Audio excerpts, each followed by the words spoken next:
todas e todos. Meu nome é Ricardo Lobato, eu sou professor e CEO e analista-chefe da Equilibrium Consultoria, Assessoria e Pesquisa. Nós estamos agora iniciando mais um episódio da nossa série de lives especiais chamada Diálogos Equilibrium.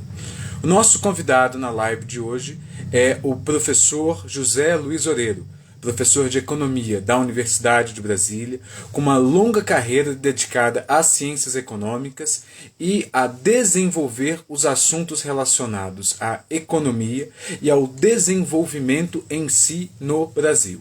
Antes de dar mais detalhes sobre o nosso convidado, eu vou chamar o professor Oreiro para que a gente possa propriamente começar a nossa live.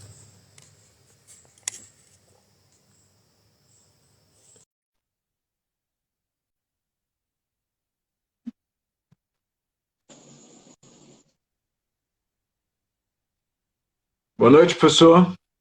Boa noite, tudo bem? Ricardo, você está me vendo? Que eu estou vendo você, mas não estou me vendo aqui. Não, eu não estou vendo o senhor, professor, ainda não. Não sei. Eu estou te vendo. Peraí. Agora está começando a aparecer. Acho que em algum. Eu já sei o que é. Eu acho que eu estou com a câmera voltada para mim, Perfeito. né? Não, para o outro lado. Quer dizer, como é que eu faço aqui para desvirar ela? O senhor. Não, eu já sei. Pronto. Pronto, perfeito então. Agora eu vejo o senhor. Professor, muito obrigado por ter aceitado esse nosso convite. Seja sempre muito bem-vindo a Equilibrium. O senhor me escuta e me vê bem agora? Sim, te escuto e te vejo muito bem. Perfeito. Está dando para aqueles que estão assistindo, não sei se vocês estão vendo a imagem também um pouco tremida, mas acredito que seja uma questão de instabilidade da rede, já está se ajeitando. Pois bem, professor, muito obrigado por ter aceitado o nosso convite. Antes de nós procedermos propriamente para o diálogo em si, eu vou fazer a apresentação de uma breve biografia do senhor, biografia essa muito extensa, nós colocamos ela aqui de forma resumida. Aqueles que desejarem saber mais informações do professor, as informações se encontram no nosso Linktree, na nossa bio aqui no próprio Instagram. E antes de eu propriamente passar para isso, eu quero dizer para aqueles que estão chegando, sejam todos e todas muito bem-vindos, e explicar um pouco a dinâmica dos diálogos Equilíbrio. Os diálogos são um espaço de fala livre, onde nós convidamos diversas personalidades para falarem um pouco de si e de diversas áreas temáticas. Hoje o professor Oreiro, ele se encontra aqui para falar um pouco de economia brasileira. O tópico principal desse diálogo é desenvolver um pouco a temática relacionada à economia brasileira, da situação atual, o que o governo Lula 3 vai pegar ao assumir o país, e traçar algumas perspectivas e também falar um pouco dos desafios a serem enfrentados pela nova gestão. Então, assim, lembramos que muitas das opiniões aqui nem sempre são as da empresa, é um espaço de fala livre e os nossos convidados têm sempre liberdade para tal. Vou proceder agora com a biografia do professor, antes de passar a palavra para ele.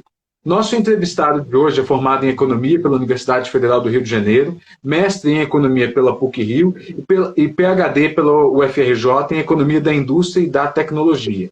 Escreve regularmente em diversos veículos de comunicação e mídia como Valor Econômico, Estadão, a Folha de São Paulo. Possui diversos artigos acadêmicos escritos, é uma das personalidades que mais publica na área de economia do Brasil, é professor associado do Departamento de Economia da Universidade de Brasília, já tendo lecionado também em outras universidades, membro sênior da Post-Keynesian Association e, mais recentemente, leciona também à distância na Universidade do País Basco.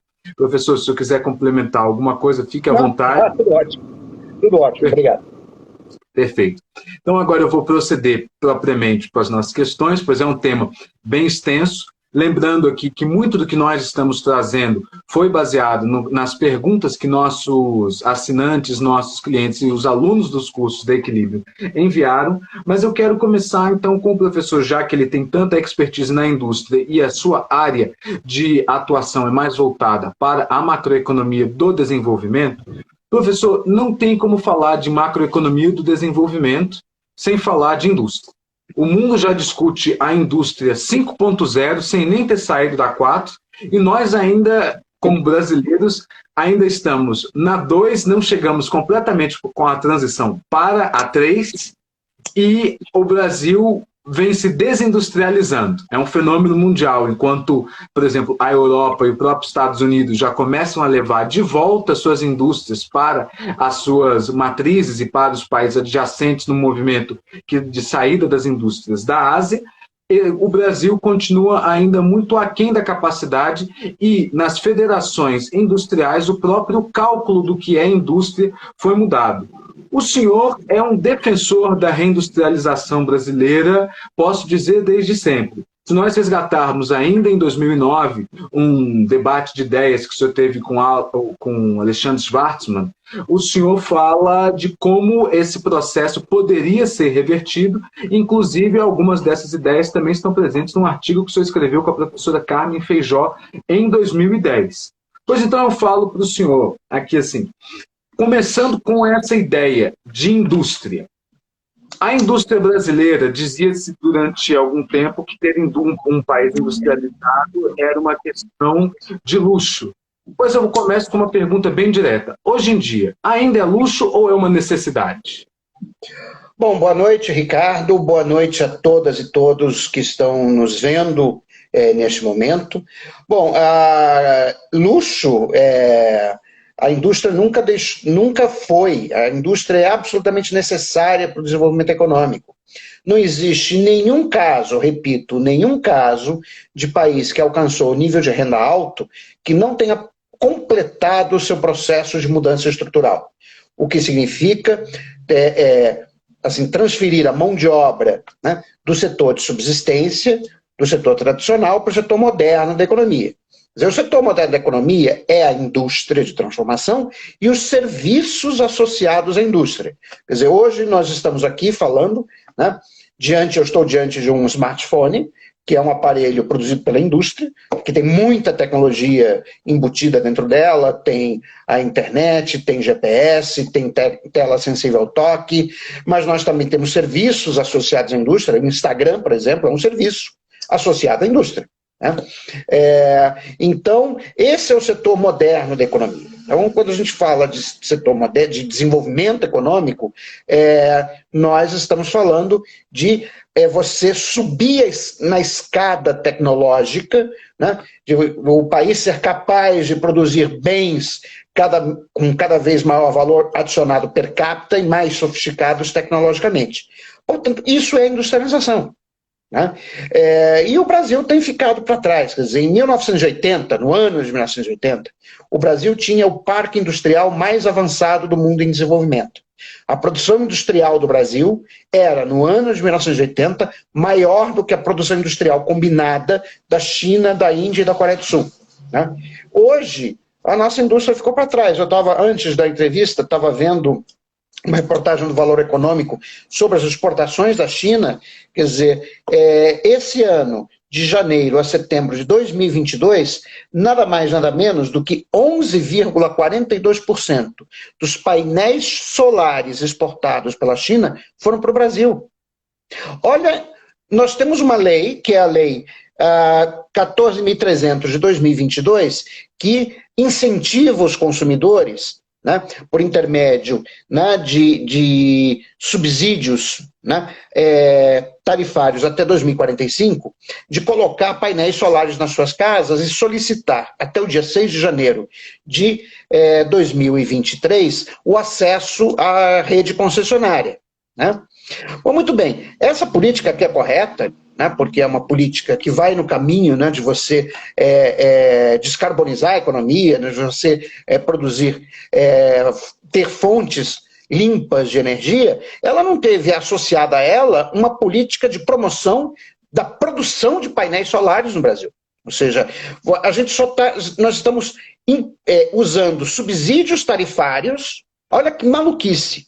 Estamos usando subsídios tarifários para aumentar as importações, ao invés de desenvolver localmente a capacidade produtiva e o know-how para nós produzirmos painéis solares.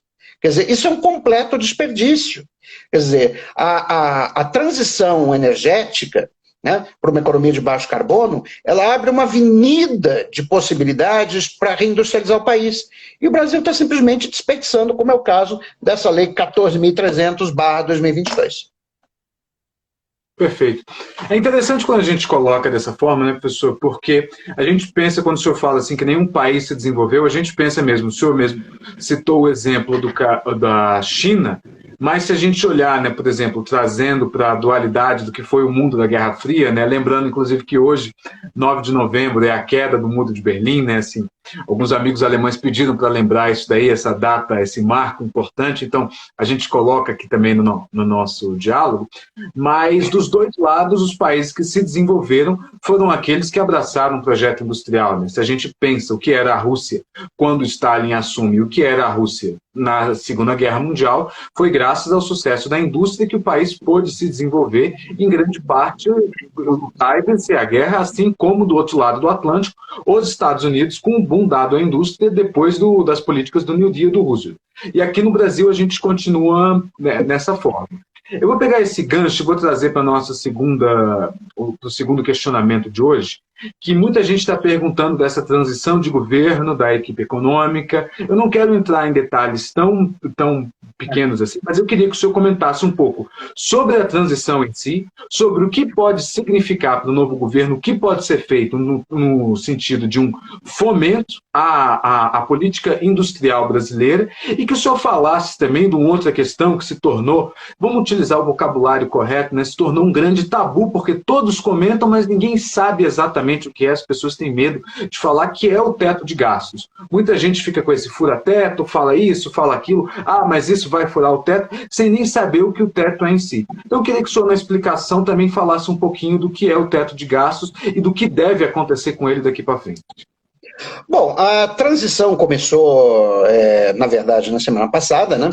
Quer dizer, hoje o presidente Lula esteve aqui em Brasília, né, em reuniões políticas, né, basicamente, quer dizer, ele esteve com o Arthur Lira, que é o presidente da Câmara dos Deputados, com o senador Rodrigo Pacheco, que é o presidente do Senado, estava ainda há pouco tempo atrás com a presidenta, né, do Supremo Tribunal Federal e demais ministros da STF.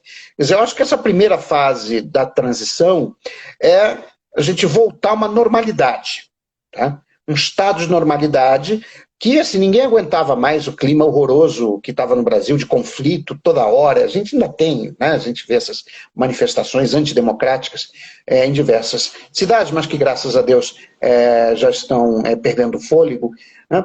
E, então, acho que essa primeira fase dizer, bom, gente, agora acabou a eleição, tá? Vamos unificar o país, porque temos muito trabalho a ser feito, né? E, portanto, não podemos ter um clima de animosidade entre os poderes, né? Eu acho que essa foi a grande, a grande simbologia do que aconteceu hoje em Brasília. Quer dizer, houve um reencontro, né, dos três poderes da República, né, que vão passar agora a trabalhar harmonicamente. É lógico que algum tipo de conflito sempre vai haver, isso é normal no funcionamento de qualquer Estado democrático de direito, mas agora nós vamos ter um governo normal. Né? Isso era uma coisa que eu sempre dizia, tanto que eu fui uma das primeiras pessoas que declarou voto no primeiro turno para o presidente Lula em janeiro deste ano. Eu disse o seguinte, bom, a questão é que agora a gente precisa de um governo normal, entendeu? E o Lula está sinalizando, desculpe, o presidente eleito Lula está sinalizando isso, ou seja, está sinalizando que ele vai governar com um espectro muito amplo, né, de políticos. Quer dizer, você vê que tem a senadora Simone Tebet na transição, o próprio vice-presidente eleito, Geraldo Alckmin, é o coordenador da equipe de transição. Nós temos na economia até agora, né, nós temos dois nomes associados ao PSDB, né, que é o André Lara Rezende e o Pécio Arida, que foram os formuladores do Plano Real. Tem o Nelson Barbosa, que foi ex-ministro da Fazenda e do Planejamento da presidenta Dilma Rousseff. Tem o Guilherme Melo, né, que coordenou, né, o trabalho da Fundação Perseu Abramo nesse período pré-eleitoral, né, e a gente vê outros nomes, né, quer dizer, então é uma grande frente ampla, né, que é necessária para governar o país, né, e para a gente parar de ficar brigando por coisas idiotas, como aconteceu durante o governo Bolsonaro, né, que realmente foram 4 anos que o Brasil só andou para trás, ficou escorraçado, né, da comunidade civilizada de nações, né, e agora as coisas mudaram. Tá? Então, ou estão começando a mudar. Então, essa é a primeira fase da transição.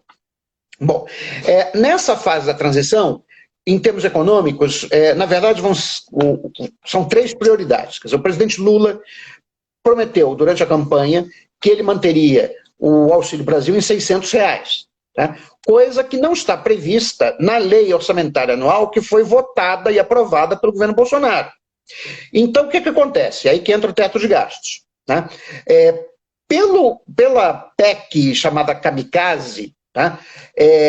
Houve um waiver para o governo Bolsonaro gastar acima do teto este ano de 2022, ou seja, até 31 de dezembro de 2022, tá? Mas a partir do dia 1º de janeiro, acabou isso. Tá? Então, a rigor, se for mantido o teto de gastos, né, você não tem como espaço no orçamento, não é questão de falta de dinheiro, aqui tem que todo gasto, é importante deixar muito claro aqui para as pessoas que estão nos assistindo, tá? O problema não é falta de dinheiro, o governo consegue se financiar a taxa de juros de mercado tranquilamente, tá? O problema é que todo gasto precisa de uma autorização para ser feito, ainda mais agora com o teto de gastos que está na Constituição. Tá? Então, se o governo gastar fora do teto, ele está cometendo crime de responsabilidade e pode sofrer impeachment. Então, o que está sendo negociado? É uma PEC da transição, né, em que você abriria um espaço fora do teto de gastos, que é o limite constitucional, né, para a União gastar com investimentos, consumo, custeio, etc, etc. Lógico que aí os juros da dívida pública ficam de fora, né? Esse foi outro problema do teto de gastos, quer dizer, você tem uma modalidade de gasto que representa 7% do PIB, que ano que vem vão ser 700 bilhões de reais, que não tem limite nenhum. Tá? Mas saúde, educação, previdência, investimento, políticas assistenciais, está tudo dentro do teto. Okay? Bom, então o que está sendo negociado é um gasto extrateto que deve ser em torno de 170, 175 bilhões de reais, que acomode as seguintes promessas de campanha do presidente Lula. Primeiro, a continuidade do pagamento do Auxílio Brasil no valor de R$ 600 a partir do dia 1º de janeiro de 2023, primeiro ponto. Tá? Com alguns acréscimos que o presidente Lula definiu, né, que seria, acho que são R$ 175 por filho, uma coisa assim. 150 por filho. 150 por filho. 150 por filho. Né? Então, essa é a prioridade das prioridades. Quer dizer, o presidente Lula já deixou isso bem claro, que isso é inegociável. Tá? Que ele quer que isso seja, que haja continuidade do Auxílio Brasil, coisa que, se o presidente Lula não tivesse sido eleito, não aconteceria. Para deixar isso bem claro. Tá?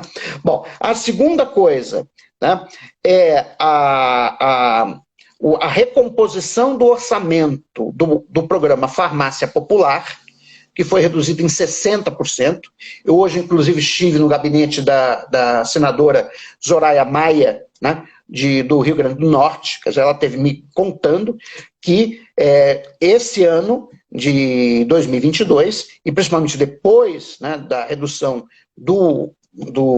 das verbas, né, do orçamento do programa Farmácia Popular, já ocorreu um aumento significativo dos casos de amputação de pernas em diabéticos. Quer dizer, para quem não sabe, o programa Farmácia Popular é um programa pelo qual aquelas doenças crônicas, mas que são tratáveis de maneira muito simples e barata, que é diabetes, hipertensão arterial e asma, né?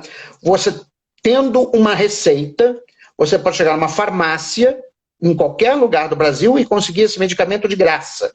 Tá? Então, por exemplo, no caso dos diabéticos, um medicamento muito usado é o Glifage, né? Que é um medicamento que o preço de mercado dele é R$ 7,00, eu inclusive sou diabético, eu até poderia pegar de graça, mas para mim não faz diferença, eu pago, né? Mas que, assim, se o diabético usar regularmente esse Glifage, ele não vai ter maiores complicações da diabetes. Agora, quando você interrompe esse programa, ou você diminui significativamente esse programa, você deixa milhões de pessoas sem tratamento para diabetes, e aí o que vai acontecer? Essas pessoas vão vão ter diabetes descompensada, vão desenvolver, uns vão ficar cegos, outros vão ter amputação, né, de membros, outros vão desenvolver neuropatia diabética, que é um problema que meu pai teve, por exemplo, que é problema de dores nas articulações do joelho. Tá? Quer dizer, tudo isso aumenta o custo do SUS. Então, assim, de uma idiotice inacreditável. É coisa da cabeça pequena do Paulo Guedes. O Paulo Guedes é um ser pequeno, né? E que ele não consegue pensar fora da planilha. Eu acho até que ele tem um pouquinho de sadismo, mas enfim, não vou ficar aqui discutindo o Paulo Guedes. Então, essa é a segunda prioridade. E a terceira prioridade é o reajuste do valor da merenda escolar. Quer dizer, foi amplamente noticiado na imprensa, né, que as crianças estavam dividindo biscoito, né, nas escolas, quer dizer, os municípios não têm recebido dinheiro suficiente para pagar a merenda escolar, então está também aumentando, segundo a senadora Zenaide Maia, estão aumentando também os casos de subnutrição. Quer dizer, quando a gente fala de insegurança alimentar, isso é só uma maneira um pouquinho menos enfática de dizer que as pessoas estão passando fome. Tá? E, assim, é absolutamente fundamental que as crianças, né, da rede pública, né, tenham uma merenda minimamente decente, porque talvez seja a única refeição que elas vão ter. Tá? Então, essas são as três prioridades. Tá? Então, o que acontece? Devido à limitação do teto de gastos, essas três prioridades não cabem no orçamento do ano que vem, que foi aprovado, repito, pelo governo Bolsonaro. Certo? Então, qual vai ser a prioridade total do governo de transição? É aprovar a PEC da transição que permita a realização desses gastos no ano de 2023 fora do teto. Bom, essa é a função do governo de transição. Okay? Agora, o governo começa para valer no dia 1º de janeiro de 2023. Quer dizer, eu não acredito que nomeações ministeriais vão ser feitas no mês de novembro. Eu acho que isso vai ficar para dezembro, talvez segunda semana de dezembro. Tá?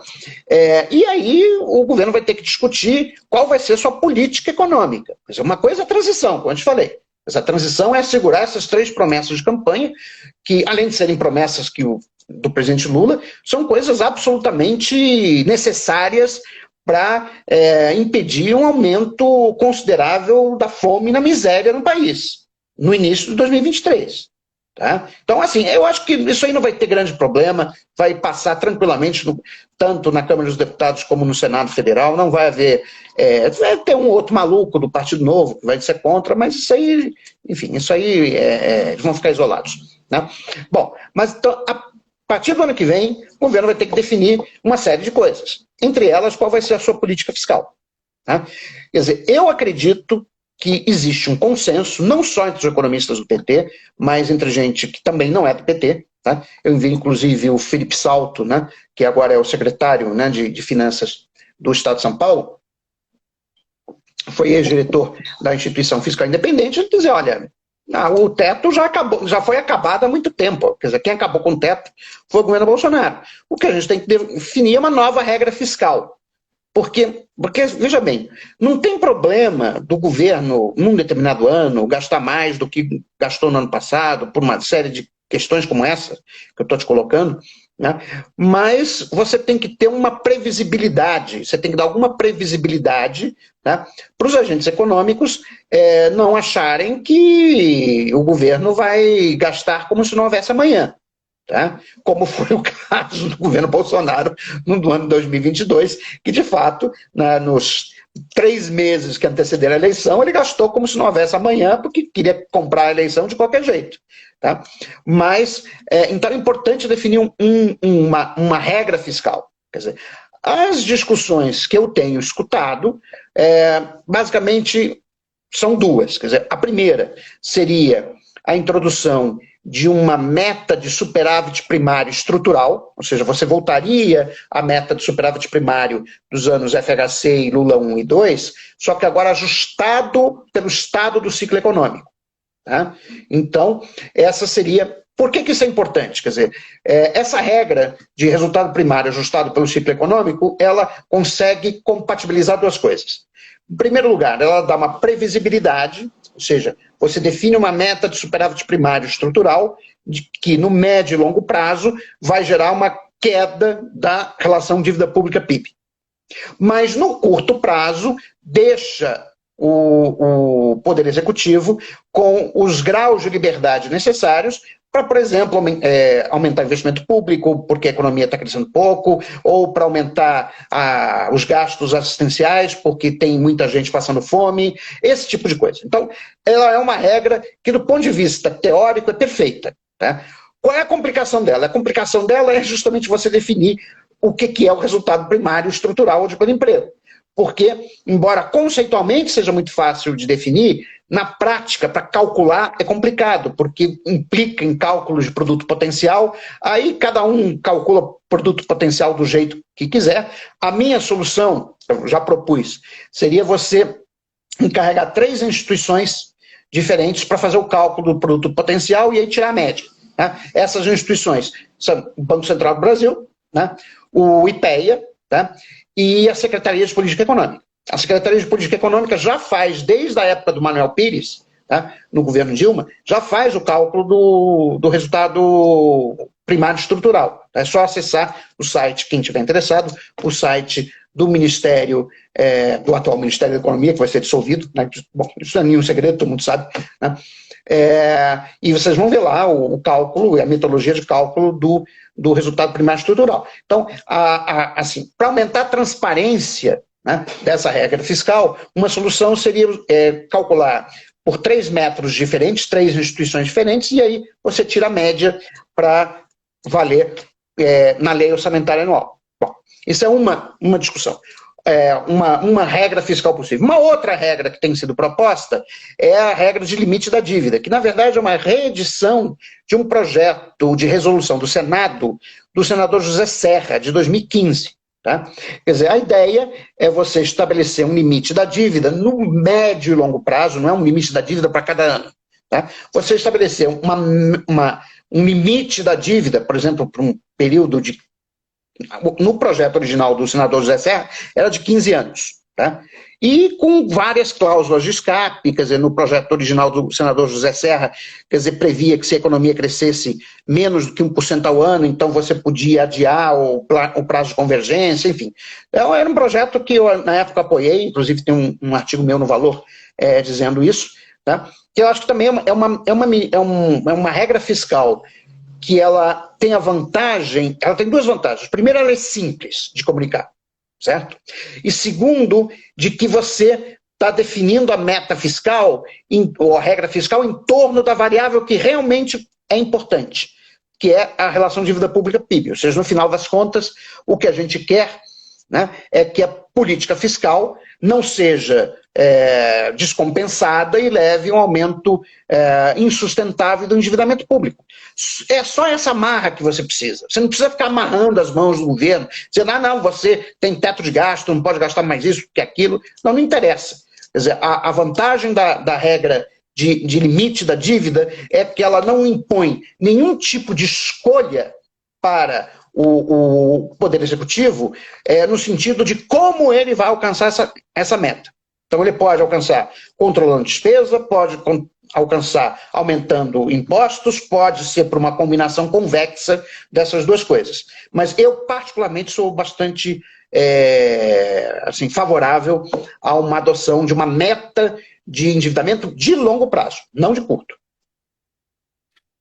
É interessante quando a gente analisa isso, né? Porque vários países eles têm algo que é parecido com isso, né? E uma das regras básicas que a gente aprende na economia é que, se tratando principalmente de estados, você ter um financiamento não é algo necessariamente ruim. E no Brasil criou-se, inclusive, esse mito de que você ter uma dívida baseada no PIB, tudo muito alta, é uma coisa ruim. Se a gente olha, por exemplo, a própria dívida dos Estados Unidos atualmente, ela já está em torno de 120% do PIB.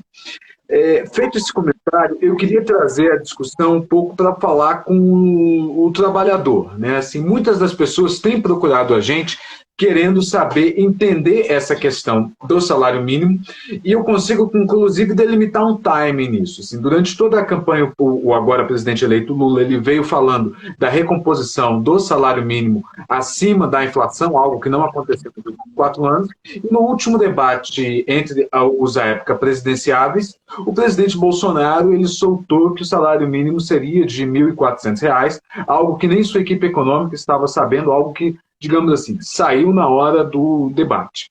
Mas falando assim, a pergunta que tem sido feita para a gente é: como é que vai ser esse salário mínimo agora num cálculo de reajuste numa conjuntura brasileira atual, inclusive porque o próprio presidente Lula, ele falou que a forma de se calcular o salário mínimo, ela tem que ser levado em consideração o trabalhador de carteira assinada, porque inclusive a fórmula do emprego também foi alterada ao longo desses últimos 4 anos. Então, como é que se coloca essa questão do salário mínimo? O que a gente pode esperar? O que o trabalhador pode esperar para isso, por favor? Bom, Ricardo, o presidente Lula se comprometeu, né, e eu não tenho nenhuma dúvida de que ele vai cumprir, né, de voltar com a política de reajuste real do salário mínimo, ou seja, de que a cada ano o salário mínimo, já levado em conta a inflação, vai ser mais alto do que no ano anterior. A questão é como é que a gente faz isso de uma maneira que seja sustentável, né, no longo prazo. Quer dizer, a regra que foi adotada primeiro informalmente pelo presidente Lula em 2007 e depois na forma de lei pela presidente Dilma Rousseff, ela previa que o salário mínimo seria reajustado a cada ano com base na inflação medida pelo INPC do ano anterior e o crescimento do PIB de 2 anos antes. Bom, essa regra, ela tem 2 inconvenientes, do meu ponto de vista. Aí eu critiquei o PT na época, enfim, apoiei, continuo apoiando o presidente Lula atualmente, mas na época eu fui crítico, não da política em si de reajuste real do salário mínimo, que ela é necessária. Quer dizer, se o salário mínimo não tem acréscimo real, significa que os ganhos de produtividade gerais da economia são absorvidos pelos lucros. Tá? Isso é péssimo do ponto de vista distributivo. E sem contar que, assim, o desenvolvimento econômico é, de fato, aumento de salário, quer dizer, porque o salário é a fonte de renda na maior parte da população. Então, se os salários não sobem, o país não está se desenvolvendo. Então, dito isso, a regra adotada, primeiro, de maneira informal em 2007, depois formalizada no governo Dilma Rousseff, é uma regra que, primeiro, aumenta a indexação da economia, né? Ou seja, vai ser mais um preço que é reajustado com base na inflação passada. Quando você aumenta a indexação, isso torna mais complicada a vida do Banco Central, no sentido de que a inflação fica mais resistente ao tratamento de juros. É como se um diabético precisasse de mais insulina, né, para manter a sua glicemia estável. Tá? Então, esse é o primeiro problema. Tá? Quer dizer, na minha cabeça, o ideal seria o reajuste do salário mínimo ser com base na meta de inflação definida pelo Conselho Monetário Nacional, que é completamente diferente do que o Guedes estava propondo. Tá? Eu quero chamar a atenção, porque o Guedes, assim, ele às vezes fica me bisbilhotando para ver o que é que eu penso, aí ele tenta fazer uma adaptação, mas é a moda dele. Então, ele pegou a discussão que eu, já há alguns meses, venho fazendo sobre a necessidade da desindexação generalizada da economia e queria fazer só com os salários e com as aposentadorias. Aí não, né? Quer dizer, você deixa todos os outros preços indexados, só desindexa salários e aposentadorias, é lógico que quem vai se lascar são os mais pobres. Né? Então, o que eu tenho na cabeça era a indexação, o reajuste, primeiro, com base na meta de inflação definida pelo Conselho Monetário Nacional, né, mais um componente de reajuste real que seria baseado no crescimento do PIB per capita, certo? Por que o PIB per capita? Porque o PIB per capita ele é a medida mais geral de produtividade da economia. Quer dizer, na verdade, no longo prazo, o PIB per capita e o produto por trabalhador, eles andam juntos. No curto e médio prazo, um pode crescer mais do que o outro, tá? Mas no longo prazo, o PIB per capita, que é o PIB dividido pelo número de pessoas do país, tende a acompanhar o PIB dividido pelo número de trabalhadores, certo? Então, essa é a medida mais geral de produtividade. Então, o que a gente poderia propor seria, por exemplo, a média móvel, né, dos últimos 5 anos do crescimento do PIB per capita, como componente de ganho real para o salário mínimo. Então, eu defendo esta regra, já publiquei artigos sobre isso, está num artigo, em vários artigos na revista Estudos Avançados, da USP, enfim, eu já venho defendendo esta regra há muito tempo. Essa regra, tá, é o que o ex-ministro das Finanças da Alemanha, o Flashback, chama de regra, regra de ouro dos salários. Tá? Ou seja, é você a reajustar o salário com base na inflação esperada, que no nosso caso é a meta de inflação, mais um termo de reajuste real, que é baseado nos ganhos de produtividade. E o conceito mais geral, né, de ganho de produtividade para a economia é o PIB per capita. Então, essa seria a minha proposta. Eu, assim, não sei o que é que a equipe econômica, quer dizer, isso não vai ser definido pela equipe de transição. Aliás, eu acho muito pouco provável que qualquer um desses nomes da equipe de transição da área econômica sejam ministros. Tá? Eu acho que o ministro da Fazenda, por exemplo, vai ser um político. Tá? Como provavelmente também o ministro do Desenvolvimento, do Planejamento, não sei. Tá? Mas isso vai ser definido pelo próximo ministro da Fazenda. Tá? Isso vai ter que ser aprovado no Congresso, uma lei, etc, etc. Mas, assim, no que me tocar, né, se eu puder influenciar de alguma maneira, eu vou defender essa regra que eu acabei de expor. Professor, nós já estamos nos aproximando do final do nosso tempo, temos mais uma pergunta, e eu queria ainda fazer, porque a gente tem recebido aqui algumas perguntas enquanto o senhor vem falando, né? Então, pelo menos uma da audiência, terminando então com as questões iniciais que nós definimos aqui, né? Que é uma questão que tem sido muito trazida pelos nossos clientes, que a maior parte do público da Equilíbrio, né, de quem nós atendemos, são embaixadas, organismos internacionais, ONGs e multinacionais. E uma pergunta que tem sido muito feita, né, assim, a chamada pergunta de $1 milhão, é se a reforma tributária vai de fato sair, mas como que as empresas estrangeiras e os governos estrangeiros podem, nesse novo momento das relações, não só no âmbito bilateral, direto entre Brasil e outros países, mas também no âmbito multilateral, por meio dos organismos internacionais, pode funcionar e como eles podem ajudar o Brasil nesse momento. Dito isso, por exemplo, o caso da Alemanha e da Noruega, que já aprovaram o retorno do financiamento ao Fundo da Amazônia, e outras iniciativas, como, por exemplo, a cooperação, e finalmente saiu o acordo Mercosul e União Europeia. Mas então eu pergunto para o senhor, começando com essa questão da reforma tributária, e no momento de novo desenvolvimento da economia brasileira, como que as empresas estrangeiras, ou então mesmo os governos estrangeiros, de uma forma, obviamente, que a soberania brasileira seja respeitada, e com base no desenvolvimento do Brasil e o país como um novo ator internacional, pode funcionar essa dinâmica? Bom, a questão da reforma tributária, quer dizer, primeiro a gente tem que ter clareza sobre o que exatamente nós estamos discutindo. Tá? Reforma tributária uma das palavras mágicas que as pessoas evocam, que parece que tem um efeito automático de convencimento sobre a plateia, mas as pessoas não sabem muito bem do que se trata. Tá? Bom, na verdade nós precisamos fazer 2 reformas tributárias, não uma. A primeira reforma tributária é a reforma dos impostos indiretos. Os impostos indiretos são o ICMS, o IPI, quer dizer, os impostos que incidem sobre a venda de bens e serviços. Tá? Bom, hoje, na situação que nós temos hoje, tá, o nosso sistema de impostos indiretos, além de ser regressivo, porque paga mais, né, as pessoas mais pobres, né, porque elas que consumem mais bens né, e serviços do que os mais ricos, que acabam, por serem mais ricos, acabam consumindo serviços que são menos tributados do que bens manufaturados, por exemplo. Tá? Então, isso tem um aspecto regressivo horroroso, né? Mas tem também um efeito alocativo na economia brasileira que é perverso. E eu discuti isso, apresentei essa ideia para o vice-presidente eleito Geraldo Alckmin, né? Que ele concordou, ele realmente acha que isso é fundamental.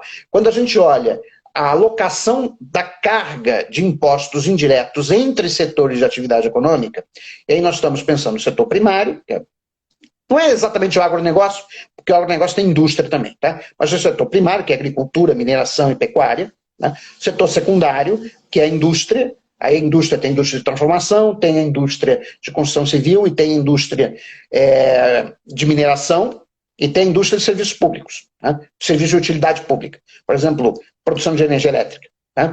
E o setor de serviços, que aí tem os serviços propriamente ditos, comércio, bancos, etc, etc.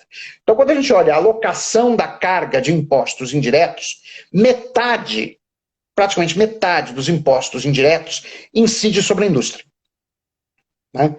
Bom, é óbvio que isso tem um efeito alocativo perverso na economia, no sentido de que você está incentivando os recursos produtivos, os investimentos, a não serem realizados na indústria, mas serem realizados no agronegócio ou então no setor de serviços. Ou seja, nessa nossa carga de impostos indiretos, ela acentua o problema da desindustrialização precoce. Okay? Então, você precisa reformar isso aí. A PEC 45, de autoria do deputado Baleia Rossi, que também está na equipe de transição, ela resolve este problema. Tá? Veja bem, do ponto de vista técnico, é um problemão político, porque, entre outros, você, na PEC 45, cria o imposto de bens e serviços, tá? Que é um imposto que vai ser cobrado na destinação dos bens e serviços, não na origem. Tá? Então, por exemplo, o Estado de São Paulo vai ter perda de arrecadação. Tem dispositivos de transição, tá? Na PEC 45 que reduzem essa perda. Tá? Então, inclusive nos 5 primeiros anos, acho que é neutro do ponto de vista de caixa, né, de impostos para os estados. Tá? Mas, de qualquer maneira, quer dizer, o problema não é a proposta já existe. Você tem que ter uma negociação política para negociar, eu acho que é a melhor proposta, a PEC 45, de autoria do deputado Baleia Rossi. Bom, mas essa é uma das reformas tributárias que nós temos que fazer.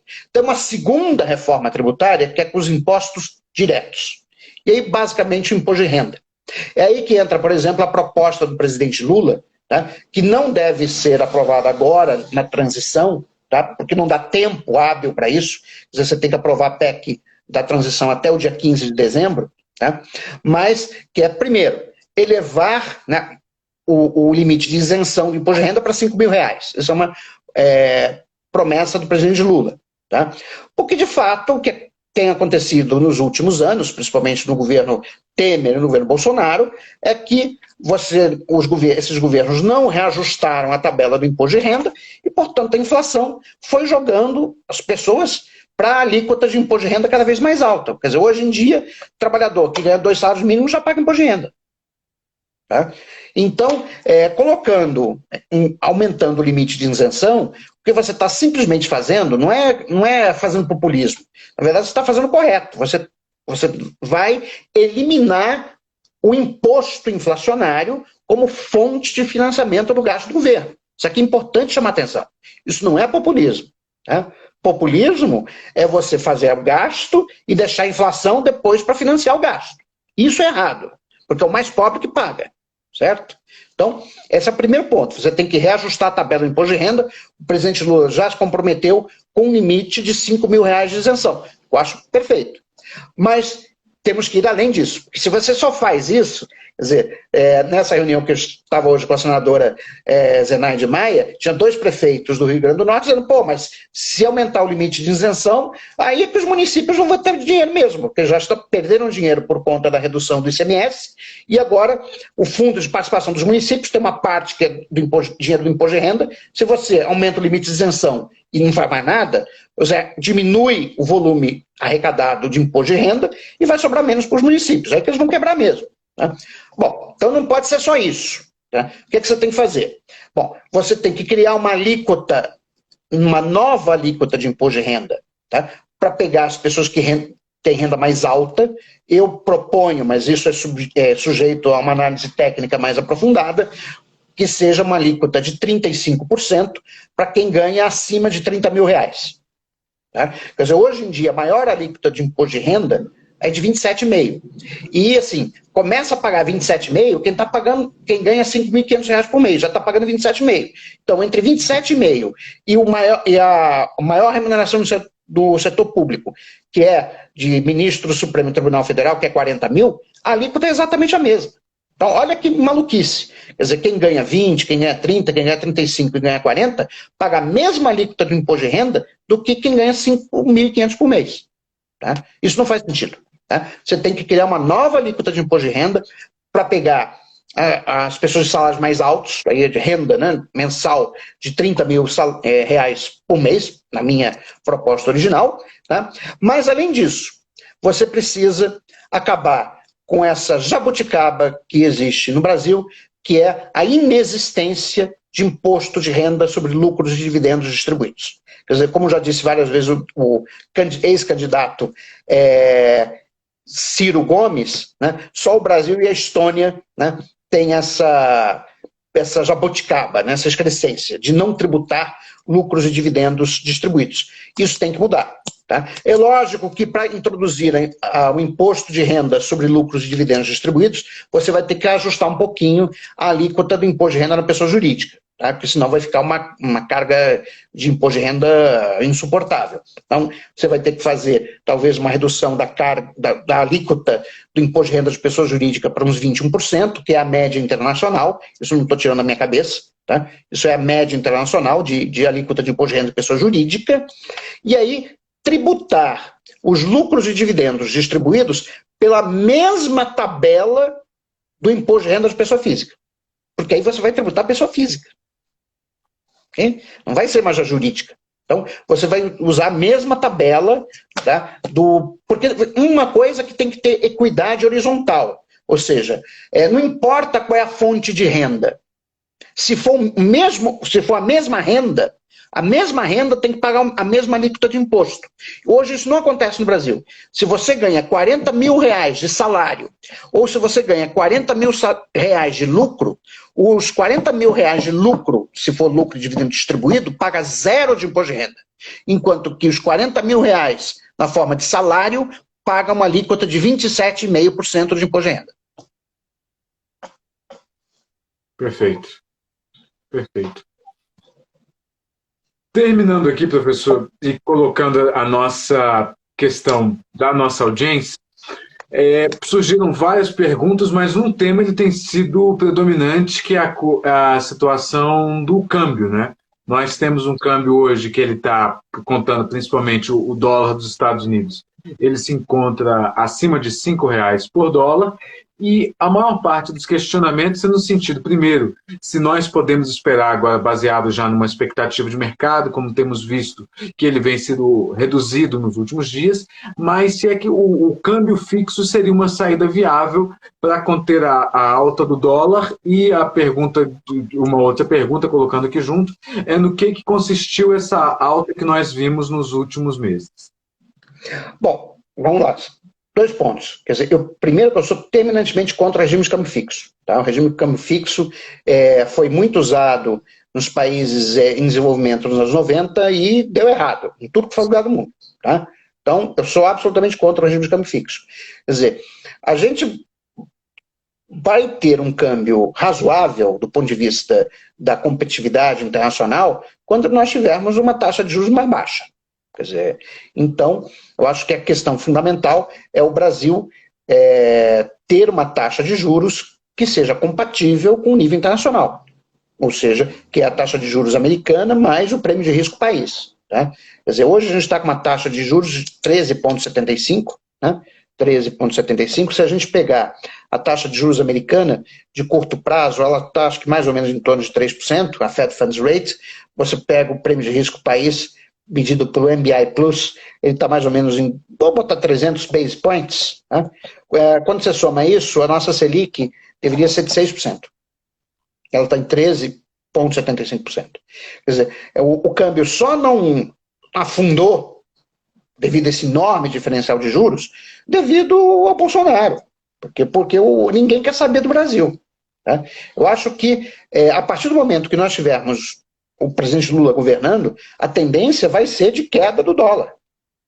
E eu vejo isso com preocupação, porque o presidente Lula não pode cometer os mesmos erros do passado. Nós não podemos permitir que ocorra uma sobrevalorização da taxa de câmbio, como houve entre 2005 e 2012. Né? E como houve entre 1994 e 1998. Tá? Isso quebra a indústria, isso leva à desindustrialização. Tá? Então, eu não tenho nenhuma dúvida, tá, de que com esse nível de taxa de juros, tendo um governo normal, vai entrar muito dinheiro no Brasil, porque, assim, que país do mundo paga essa taxa de juros? Só o Brasil paga. Entendeu? Então, a gente vai ter que ter cuidado com o câmbio a partir de 2023, mas, assim, o fundamental vai ser ter uma política de juros razoável. Por isso, eu volto ao tema da desindexação. Quer dizer, além das reformas, da reforma tributária, né, que está todo mundo dizendo, nós precisamos de uma reforma monetária. Ela é urgente. Eu comentei isso com o vice-presidente eleito, Geraldo Alckmin. Quer dizer, o Brasil precisa se livrar de uma vez por todas, tá, da excrescência criada pela ditadura militar, no PAEG, no Plano de Ação Econômica do Governo, né, que foi a indexação de preços e contratos. Temos que completar o Plano Real. Né? O Plano Real eliminou a indexação de contratos com prazo de maturidade inferior a um ano. Nós temos que avançar e terminar o Plano Real e fazer com que todos os contratos, todos eles, sejam desindexados. Ou seja, eles têm que ser expressos em reais, não em indexadores em outra unidade de conta que não seja a moeda nacional. Quando conseguimos fazer isso, nós teremos, primeiro, terminado a estabilização, que do meu ponto de vista ainda está inacabada, do Plano Real, e nós vamos conseguir ter uma inflação mais baixa, com juros civilizados e, portanto, estímulo à atividade produtiva, porque com esse nível de juros, quem que vai abrir uma empresa? Quem vai fazer isso? Ninguém vai fazer. Simplesmente, eu pego meu dinheiro, boto um fundo de investimento, ganho. Com a inflação, a expectativa é de que ela feche esse ano, estava vendo um valor hoje de 5,5%, com 3,75%, eu estou tirando quase 7% de juros, mais 7,5%, não mais, estou tirando mais de 7% real ao ano. Real. Sem fazer nada. Tem empresa que não dá isso de return over equity, de retorno sobre capital próprio. Tá? Então é fundamental, acho que essa reforma monetária, eu bato mais uma vez nessa tecla, é fundamental para o sucesso do governo Lula 3. Perfeito. Professor, obrigado por ter nos brindado com essa aula aqui assim, ao longo da quase última hora. Muito bom receber o senhor, ouvir todos esses argumentos. A gente quer exatamente continuar ainda nessa reta final de ano e tudo nessa transição, trazendo especialistas e ouvindo o senhor, sempre convidando, não só para participar, mas para compartilhar as ideias do senhor nos canais de Equilíbrio. Agradecer a todos que nos assistiram por terem continuado conosco até o momento. Àqueles que estão assistindo isso nos outros canais de Equilíbrio, os convido a seguirem a empresa nas redes sociais, sempre trazendo material de qualidade, a fazerem os nossos cursos. E gostaria de agradecer ao senhor mais uma vez, terminando aqui esse nosso diálogo, esperando que esse seja somente mais um de tantos outros que ainda estão por vir. Muito obrigado, professor. Ok, Ricardo, boa noite para você, boa noite a todas e todos que nos assistiram até este momento. Boa noite. Até logo. Uma boa noite a todos e todas. Equilibrium, os fatos e seus porquês.